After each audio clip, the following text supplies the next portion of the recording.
ब्रह्मयुगम 17वीं शताब्दी में मालाबार, थेवन और कुरान पोन्नानी में पुर्तगाली दास व्यापार के चंगुल से बच गए और पूर्व की ओर भाग गए। रात में वे भरतपुझा नदी के तट पर डेरा डालते हैं, लेकिन कुरान को एक यक्षी द्वारा मार दिया जाता है। थेवन सुबह एक परित्यक्त मैना की खोज में भाग जाता है। नारियल चुराते समय उसे घर के रसोइये ने पकड़ लिया। उसे मन के स्वामी कोडुमोन पोट्टी के सामने लाया जाता है, जो उसका पता पूछता है, और जब उसे पता चलता है कि वो एक पानन है, तो वो उससे एक गीत गाने का अनुरोध करता है। वो गाने के लिए थेवन की सराहना करता है और आग्रह करता है कि जाने की इच्छा के बावजूद वह रात रुके। रसोया थेवन को उसका कमरा दिखाते हुए उसे घर या भगवान की पृष्ठभूमि के बारे में सवाल पूछने से हतोत्साहित करता है। अगले कुछ दिनों में उसे रसोइये से पता चला कि पोट्टी चूडालन पोट्टी का वंशज है, जिसे देवी वाराही ने एक दानव सहायक चैथन उपहार में दिया था। चाथन पर उसके लगातार अत्याचार ने उसे पागल बना दिया और इसने चूडालन पोट्टी और उसके परिवार को मार डाला।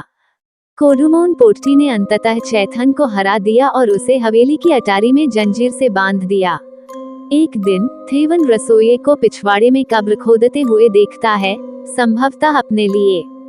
भयभीत होकर वह जाने की कोशिश करता है, लेकिन निकल नहीं पाता। तब उसे एहसास होता है कि उसने अपनी याददाश्त खो दी है और वो महीनों से जागीर में फंसा हुआ है। रसोइया थेवन को बताता है कि कब्र उसके लिए नहीं, बल्कि कोडुमोन के लिए है। नीचे का कोडुमोन वास्तव में छद्मवेशी चैथन है, और उसने असली कोडुमोन को अटारी में कैद कर दिया और उसे पागल कर दिया, जिससे अंततः उसकी मृत्यु हो गई। एकमात्र तरीका जिससे रसोया और थेवन जागीर से बच सकते थे, वह है अन्न भंडार में एक गुप्त कक्ष में स्थित हमेशा जलते रहने वाले दीपक को बुझाकर और फिर उसे एक विशेष संदूक में फंसाकर चैथन को हराना। एक बहस के दौरान रसोया चैथन की कमर से कक्ष की चाबी चुरा लेता है। वो कक्ष खोलता है और दीपक बुझा देता है, जिससे चाथन कमजोर हो जाता है। थेवन और रसोया ने चैथन के छिपे हुए रूप में आग लगा दी और अंदर का प्राणी बाहर आ गया। रसोया, जो अब कोडुमोन का अवैध बेटा है, उस अंगूठी को पहनने का प्रयास करता है जो उसे चैथन पर अधिकार देगी और मैना पर कब्जा कर लेगी, लेकिन थेवन ने उसे रोक दिया, जो मानता है कि अंगूठी की शक्ति उसे भ्रष्ट कर देगी। दोनों लड़ना शुरू कर देते हैं, जबकि आग जागीर को नष्ट कर देती है और वो उनके ऊपर गिर जाती है। थेवन को मन के खंडहरों से दूर जाते हुए दिखाया गया है, लेकिन रसोइये ने उस पर हमला कर दिया है। संघर्ष के दौरान रसोइये को एहसास होता है कि वह असली थेवन नहीं है, बल्कि छद्मवेशी चैथन है। वास्तविक थेवन को मैना के दहने के परिणाम स्वरूप मरते हुए दिखाया गया है।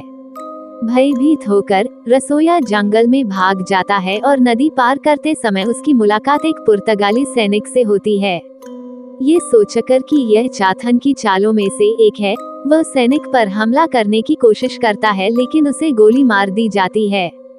पुर्तगाली सैनिकों की एक बटालियन जंगल से निकलती है, नदी पार करती है और अब नष्ट हो चुकी जागीर की ओर बढ़ती है, जबकि चैथन को अंगूठी पहने हुए जंगल से गुजरते हुए देखा जाता है।